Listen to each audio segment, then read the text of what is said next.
In order to draw ray diagrams for mirrors, you will need to determine which of the rules in your activity above you will use.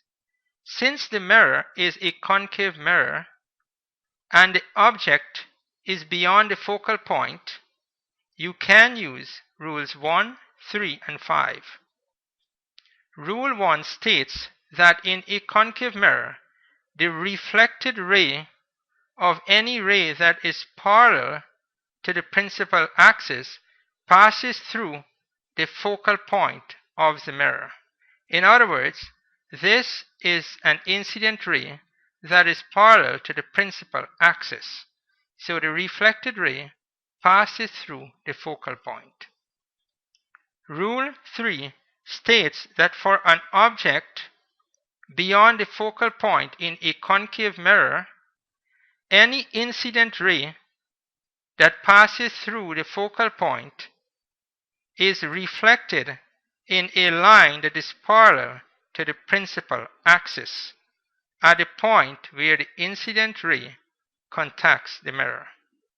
In other words, this is an incident ray that passes through the focal point, and the reflected ray is parallel to the principal axis. Rule 5 states that for any light ray to the vertex of the mirror, the reflected ray is at an equal angle.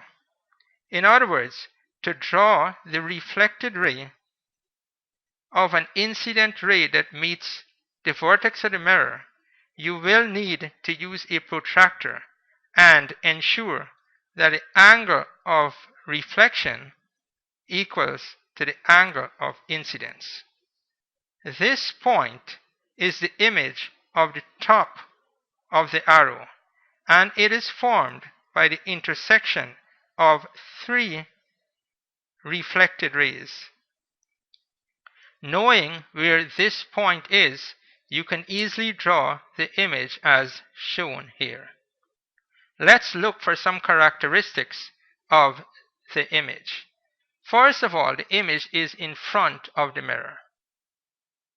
Also, the image is formed by the actual intersection of rays, so the image is real. Other characteristics of the image are: the image is inverted, it is smaller than the object, and it lies between F and C. For demonstration purposes, I have applied 3 rules and have drawn 3 intersecting reflected rays.